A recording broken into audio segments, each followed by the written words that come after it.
ஸ்ரீ சக்தி ஆன்மீக அறக்கட்டளை சேலம். நம் அறக்கட்டளை சார்பாக இந்த பெருமாள் கோயிலுக்கும் பல சேவைகள் செய்து கொண்டு வருகிறோம். சக்தி ஆன்மீக அறக்கட்டளை சேலம். இப்போ நம்ம எங்கே வந்திருக்கோன்னு பார்த்தீங்கன்னா, நாகப்பட்டினம் மாவட்டம் சிக்கலுக்கு அருகாமையில் உள்ள ஆபரணியம்னு ஊரில் அமைந்துள்ள ஆபரணிய பெருமாளை பார்க்க வந்திருக்கோம். இந்த பெருமாளோட ஹிஸ்ட்ரி வரலாறு என்னான்ட்டு இந்த கோயில் குழுக்கள் சொல்லுவார். இந்த பெருமாள் நாம் நினச்சா போய் பார்க்க முடியாது, அவரு நம்மளை அழைக்கணும். அவரு நம்மளை அழைச்சா மட்டும் தான் போய் பார்க்க முடியும். இந்த பெருமாளை பார்த்தீங்கன்னா உடம்பு ஃபுல்லாக ஆபரண நகையாக இருப்பார். அதனாலவே ஆபரண பெருமாள் என்று பெயர் பெற்றது இந்த கோயில். இந்த கோயிலோட வரலாறு சாமிஜி சொல்லுவாங்க, வாங்க கேட்போம். மாவட்டம் சிக்கலுக்கு அருகாமையில் ஆவராணி என்கின்ற ஆபரணதாரி பெருமாளுடைய திருநாமம் அனந்த நாராயண பெருமாள் பஞ்ச நாராயண கஷேத்திரம்.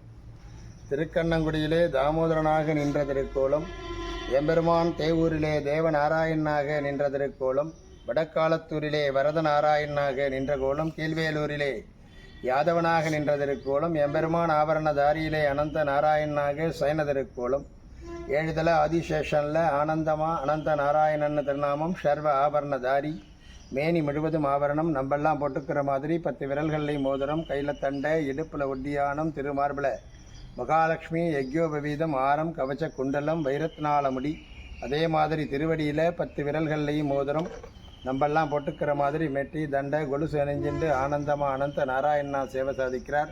பூமிதேவி தாயார் திருவடியில் தரிசனம், மார்க்கண்டேய மகரிஷி திருவடியில் தரிசனம், நாபிக் கமலத்திலிருந்து பிரம்மா, ஸ்ரீதேவி தாயார் மடியில் இருக்கிறதுனால பெருமாள் ஆனந்தமாக இருக்கார், அனந்த நாராயணனாக இருக்கார். உலகுக்கெல்லாம் படி இழக்கிற பெருமாள் மரக்காலை வச்சுட்டு ஆனந்தமாக பார்க்கடலில் எப்படி சேவை சாதிக்கிறாரோ அதே மாதிரி சேவை சாதிக்கிறார். ஸ்ரீரங்கத்தில் 5 தல ஆதிசேஷனில் சேவை சாதிக்கிறார், இங்கே 7 தல ஆதிசேஷன். ஸ்ரீரங்கத்தில் பெருமாள் வானத்தை பார்த்துட்டு இருக்கார், இங்கே நம்மளை பார்த்து சிரிச்சுட்டே இருக்கார். இந்த பெருமாளை சேவிக்கணும்னா நமது முன்னோர்கள் புண்ணியம் பண்ணியிருந்தால் மட்டும் சேவிக்கும். பெருமாளை சேவிக்கணும்னா அவர் என்னைக்கு கூப்பிடுறாரோ அன்னைக்கு தான் சேவிக்க முடியும். ஸ்ரீரங்கத்தில் பெருமாள் 18 அடியில் இருக்கார், இங்கே 21 அடியில் ஆனந்தமாக மேனி முழுவதும் ஆபரணத்தோடு ஆபரணதாரியாக சேவை சாதிக்கிறார். 7 தல ஆதிசேஷனில் இருக்கிறதுனால சர்வ தோஷங்களும் நிவர்த்தியாகும். திருமணமாகாதோருக்கு திருமணமாகும், புத்திரபாக்கியம் இல்லாதோருக்கு புத்திரபாக்கியம் கிடைக்கும், வேலை கிடைக்காதோருக்கு வேலை கிடைக்கும், உயர் பதவிகள் கிடைக்கும்.